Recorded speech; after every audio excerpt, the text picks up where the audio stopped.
Halo, nama saya Angelic Gloria Maria Kaisi dari kelas 12 BDP. Saya di sini akan menjelaskan praktik perlindungan dan penegakan hukum dalam masyarakat untuk menjamin keadilan dan kedamaian. A. Hakikat perlindungan dan penegakan hukum. 1. Konsep perlindungan dan penegakan hukum. Suatu perlindungan dapat dikatakan sebagai perlindungan hukum apabila mengandung unsur-unsur sebagai berikut. A. Adanya perlindungan dari pemerintah kepada warganya. B. Jaminan kepastian hukum.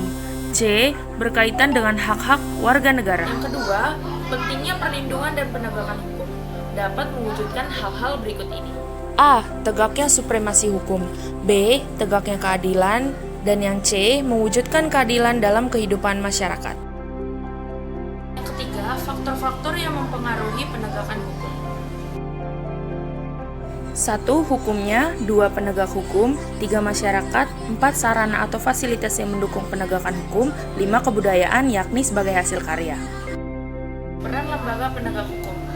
Untuk mewujudkan penegakan hukum di Indonesia yang adil, maka peran lembaga penegak hukum menjadi sangat penting. Bahkan, hal tersebut telah diatur sesuai dengan peraturan perundang-undangan. Dalam hal ini, lembaga yang dimaksud yaitu Kepolisian Republik Indonesia atau Polri, Kejaksaan RI, advokat, hakim, dan Komisi Pemberantasan Korupsi atau KPK. Kepolisian RI atau Polri sesuai dengan UU Nomor 2 Tahun 2002 Pasal 13, Polri memiliki tugas untuk memelihara keamanan dan ketertiban masyarakat, menegakkan hukum, memberikan perlindungan. Advokat. Peran advokat dalam perlindungan dan penegakan hukum adalah memberi bantuan hukum kepada subjek hukum seperti membuat dan mengajukan gugatan, jawaban, sangkalan mendesak segera diputuskan perkara.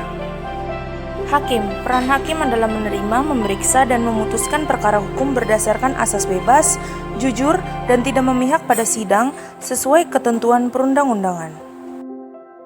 KPK. Peran KPK adalah melakukan pemberantasan tindak pidana korupsi, melakukan penyelidikan, penyidikan, dan penuntutan terhadap tindak pidana korupsi. C. Dinamika pelanggaran hukum.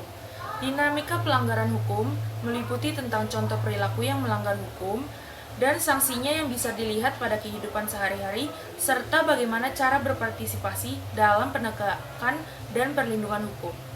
Ada beberapa contoh perilaku pelanggaran hukum yaitu 1. Melanggar tata tertib sekolah, 2. Melanggar tata tertib lalu lintas, dan yang ketiga melanggar hukum pidana.